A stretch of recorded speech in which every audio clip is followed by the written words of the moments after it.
आइए रुख करते हैं अब खबरों की ओर। झूंझार वीर गिरधर जी की 380वीं वर्षोद श्रद्धापूर्वक मनाई। प्रतिवर्ष की भांति सावन शुक्ल तृतीया को झूंझार वीर गिरधर जी की 380वीं वर्षोद श्रद्धापूर्वक मनाई गई। मंदिर ट्रस्ट के सचिव एल.एन. व्यास ने बताया कि दोपहर 12 बजे ध्वजारोहण के बाद आरती की गई, तब से श्रद्धालुओं का दर्शन हेतु आना प्रारंभ हो गया। ट्रस्ट के सदस्य राजेश व्यास ने मंदिर इतिहास की जानकारी देते हुए कहा कि इस अवसर पर आकर्षक फूल मंडली, रोशनी व नौपत का आयोजन किया गया है। स्वच्छता व वृक्षारोपण का संदेश भी दिया गया। गुरुवार को दोपहर 12 बजे पूर्ण आरती के बाद उत्सव का समापन होगा। श्रद्धालुओं के लिए आने जाने के लिए पुलिस प्रशासन की अति सुंदर व्यवस्था के लिए ट्रस्ट ने आभार व्यक्त किया।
मैं आनंद कल बात आज सावन के तीज की हरियाली अमावस्या के बाद जहां त्यौहार चलते रहते हैं, ऐसे में ही वीर गिरधर जी का ये वर्षोत्सव का अवसर भी यहाँ गिरदावतों की गली में, जहाँ भीम जी के मोहल्ले के अंदर आता है, वहाँ देखने को मिल रहा है, जहाँ आज भारी उत्साह के साथ वर्षोत्सव को मनाया जा रहा है। और हमारे साथ मंदिर ट्रस्ट से जुड़े हुए पदाधिकारी हैं। नाम सर आपका? राजेश व्यास। तो राजेश जी से हम बात करेंगे कि यहाँ जो वर्षोत्सव मनाई जा रही है, उनके पीछे जहाँ वीर गिरधर जी की बात आती है, क्योंकि वीर गिरधर भी इनको जानते हैं, पीर गिरधर भी जानते हैं, क्या इतिहास है?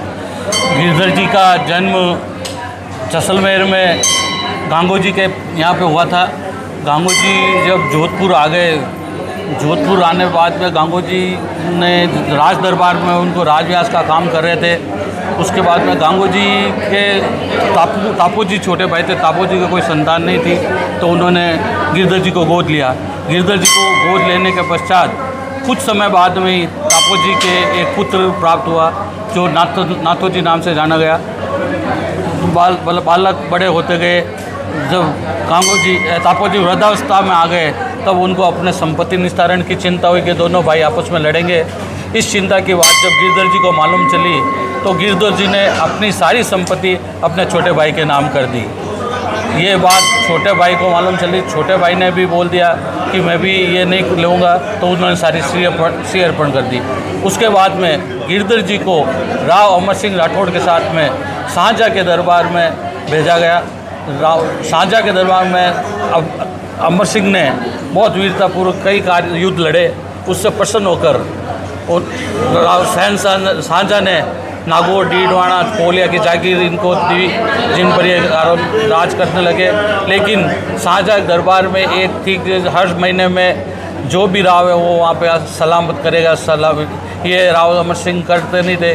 एक बार जब उनको वहाँ पे गए लेकिन इसके बीच में जब यहाँ पे नागौर में शासन करते रहे तो काफ़ी के बाद में उनका शासन कब्जा होने लगा। बीकानेर से युद्ध हार गए, उसके बाद वो शाहजहाँ के दरबार में गए।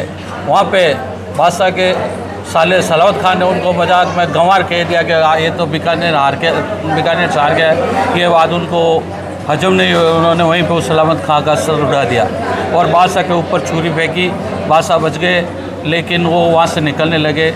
वहाँ पे उनको चारों गेट किले के सारे गेट बंद कर दिए और राव अमर सिंह को घेर लिया। अमर सिंह का वहाँ पे शहीद हो गए। उसके बाद में अमर सिंह के शव को लाने के लिए नागौर से गिरधर जी महाराज गए। इनको सेनापति बना के हाथी के ओहदे पर बैठ के सफल सांसपूर्वक वो लेके आए और ससम्मान उनका संस्कार किया। उसके बाद में राठौड़ों ने ये कहा भाई हमारे इसका बदला लेना है। बदला लेने के लिए छोटी सी एक टुकड़ी जिसमें राव मल्लू जी वगैरह सरदार साथ में थे, सेनापति बना के गिरधर जी को भेजा गया। वहाँ पे उन्होंने बड़ी वीरता से युद्ध किया, ताकि चूँकि सेना छोटी थी फिर भी काफ़ी युद्ध किया। मल्लू जी सरदार वगैरह डेथ ख़त्म हो गए। तो उसके बाद में हाथी के ओहदे से उतरकर घोड़े पे बैठ के गिरधर जी ने युद्ध किया। घोड़ा भी जब उनका युद्ध में घायल हो गया तो पैदल उन्होंने युद्ध किया। उसमें शत्रु सेना से गिरकर उनका सर धड़ से अलग हो गया और सावण सुद भारत को उनका सर अलग हो गया। उस सर के अलग होने के बावजूद 7 दिन तक वो युद्ध करते रहे और 7वें दिन उनके ऊपर सारणी तीज को गुल्ली पानी नील का पानी छिड़क के उनको शांत किया गया। तब उस दिन से ये हमारी बरसोत मनाई जाती है और वो 7 दिन तक बिना सिर लड़ते रहे, इसलिए वो जुंजार भी कराए। ये विक्रम संवत या जो अपने सन की बात करते हैं तो वो कौन सा था? विक्रम संवत 1701 की बात है। बिल्कुल। और जो यहाँ जो ये कहते हैं कि वीर जी जो गिरधर जी भी है और पीर भी है, ये पीर क्यों मानते हैं? पीर ऐसे मानते हैं कि इनकी जब वहाँ से मुगलों से युद्ध करते हुए आगरा में जब उनका शहीद हो गए तो वहाँ पे उनकी मजार भी बनाई गई है, इसलिए वहाँ पे लोग उनको पीर भी कहते हैं। मुसलमान लोग पीर के नाम से जानते हैं। बिल्कुल देख सकते हैं आप कि जहाँ बहादुरी की बात आती है तो वीर गिरधर जी का नाम आगे आता है, जहाँ जुझार के रूप में भी थे। और जुझार के साथ अगर हम बात करते हैं कि जहाँ अमर सिंह जी को जो बात बची नहीं, उनके लिए उन्होंने अपनी छोटी सी टुकड़ी के माध्यम से जब युद्ध किया और गर्दन कटने के बाद भी 7 दिन तक आप जुझार की तरह लड़ते रहे। बिल्कुल ऐसी ही गाथाएं राजस्थान की धरती पर देखने को मिलती हैं।